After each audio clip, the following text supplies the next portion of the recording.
வணக்கம். வாங்க ஒரு சூப்பரான கதைய இன்னைக்கு நாம பார்க்கலாம். நம்பவே முடியாத அளவுக்கு இருந்த தடைகள் எல்லாம் அசைக்க முடியாத நம்பிக்கையும் சரியான ஒரு வியூகமும் எப்படி ஜெயிக்கும்னு சொல்ற ஒரு கிளாசிக் கதை இது. ஆமாங்க, கிடியோனோட அந்த நம்ப முடியாத வெற்றி கதையை தான் நாம இப்போ அலச போறோம். யோசிச்சு பாருங்க, ஒரு முழு ராணுவத்தை வெறும் 300 வீரர்களை வச்சு எப்படி தோற்கடிக்க முடியும்? முடியுமா? இதுதான் இந்த கதையோட மையப்புதிரே. வாங்க, இதுக்கான விடையத்தான் நாம ஒன்னா சேர்ந்து தேட போறோம். சரி, முதல்ல கதை எங்க தொடங்குதுன்னு பாப்போம்.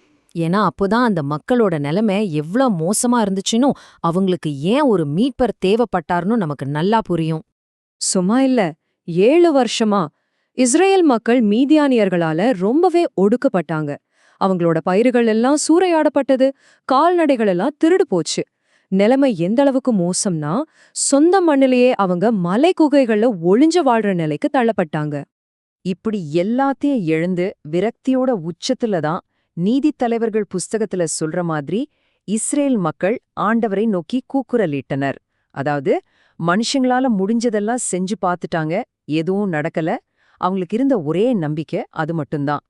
சரி, இப்போ இவங்கள வழிநடத்த யார் தேர்ந்தெடுக்கப்பட்டாங்கங்கிறது தான் கதையிலேயே ரொம்ப சுவாரஸ்யமான ஒரு விஷயம். நாம நினைக்கிற மாதிரி ஒரு மாவீரனோ பெரிய பலசாலியோ கிடையாது.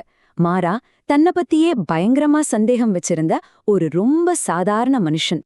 ஒரு பக்கம் ஆண்டவர் கிதியோனை கூப்பிட்டு, உன்கிட்ட இருக்கிற இதே பலத்தோட போ, நீ தான் இஸ்ரேலை விடுவிக்க போறேன்னு சொல்றாரு. ஆனா அதுக்கு கிதியோனோட பதில் என்ன தெரியுமா? ஐயோ, என் குலமே ரொம்ப பலவீனமானது, எங்க அப்பா வீட்டிலே நான் தான் கடைசியா ஆளுன்னு சொல்றாரு. பாருங்க, தனக்கு அந்த தகுதியே இல்லைன்னு அவர் எவ்வளோ ஆழமா நம்பியிருக்காரு. இந்த தயக்கம் தான் அவரை நம்மள ஒருத்தரா உணர வைக்குது இல்லையா? ஆனா அவரோட அந்த ஆழமான சந்தேகத்துக்கு ஒரு பவர்ஃபுல்லான பதில் வருது. நீதித்தலைவர்கள் 6:16 ஆண்டவர் சொல்றாரு, கவலைப்படாத, நான் உன்னோட இருப்பேன், அதனால நீ ஒரே ஆளா மீதியானியர் எல்லாரையும் ஜெயிப்பாயின்னு ஒரு பெரிய உத்தரவாதம் கொடுக்கறாரு. இதுதாங்க ஒரு சாதாரண மனுஷனை ஒரு மாபெரும் தலைவனா மாத்த போற டேர்னிங் பாயிண்ட். சரி, கிதியோனுக்கு மிஷன் அசைன் பண்ணியாச்சு. ஆனா இங்கதான் கதை ஒரு பயங்கரமான ட்விஸ்ட் எடுக்குது. அவரோட வியூகம் நாம யாரும் எதிர்பார்க்காத, நம்பவே முடியாத ஒன்னா மாறுது. அது எப்படி நடந்ததுன்னு இப்ப பாப்போம். முதல்ல கிதியான் என்ன பண்றாருன்னா, எந்த ஒரு ராணுவ தலைவரும் சேருதான் செய்றாரு. மீதியானியர்களை எதிர்க்கிறதுக்கு ஒரு பெரிய படைய திரட்ட ஆரம்பிக்கிறாரு. எல்லாம் சரியா போற மாதிரி தான் தெரியுது. ஆனா ஒரு நிமிஷம், திரண்ட அந்த படை ரொம்பவே பெருசா இருந்துச்சு. இங்கதான் ஆண்டவரோட திட்டம் வேற மாதிரி இருந்துச்சு. இந்த வெற்றி மனுஷனோட பலத்தால கிடைச்சதுன்னு மக்கள் நினைக்கவே கூடாது. மாறா, இது முழுக்க முழுக்க என்னோட சக்தியால கிடைச்சதுன்னு அவங்களுக்கு புரிய வைக்கணும். அதுதான் நோக்கம். முதல்ல மொத்தம் 32,000 வீரர்கள் ஒன்னு சேர்ந்தாங்க. ஆனா முதல் டெஸ்டே என்ன தெரியுமா? யாருக்கெல்லாம் போருக்கு போக பயமா இருக்கோ அவங்க எல்லாரும் வீட்டுக்கு போகலான்னு சொல்லப்படுது. அவ்வளவுதான். இப்போ வெறும் 10,000 பேர் மட்டும்தான் மிச்சம் இருக்காங்க. ஆனா இது கூட அதிகம்னு சொல்லப்படுது. அதனால 2வது டெஸ்ட், வீரர்கள் தண்ணி குடிக்கிற விதத்தை வச்சு அடுத்த பாட்சாய் நடக்குது. கடைசியா வெறும் 300 பேர். யோசிச்சு பாருங்க, ஒரு லட்சக்கணக்கான வீரர்களை கொண்ட படைய வெறும் 300 பேரை வச்சு எதிர்க்கிறது. இது மனுஷ மூளைக்கு எட்டுற விஷயமே இல்ல. எவ்வளவு தைரியமான, எவ்வளவு அபாரமான ஒரு திட்டம் பாருங்க. சரி, இவ்ளோ சின்ன படை எப்படி ஜெயிச்சது? கத்தி வாள் வச்சு சண்டை போட்டா? இல்லவே இல்ல, ஒரு செம்மையான சைக்கலாஜிக்கல் வார்ஃபேர் டெக்னிக் மூலமா. அவங்களோட பிளான் ரொம்ப சிம்பிள், ஆனா பயங்கர பிரில்லியன்ட். ஸ்டெப் 1, ராத்திரி நேரத்துல அந்த 300 பேரும் எதிரி முகாம சுத்தி வளைச்சுக்கிறாங்க.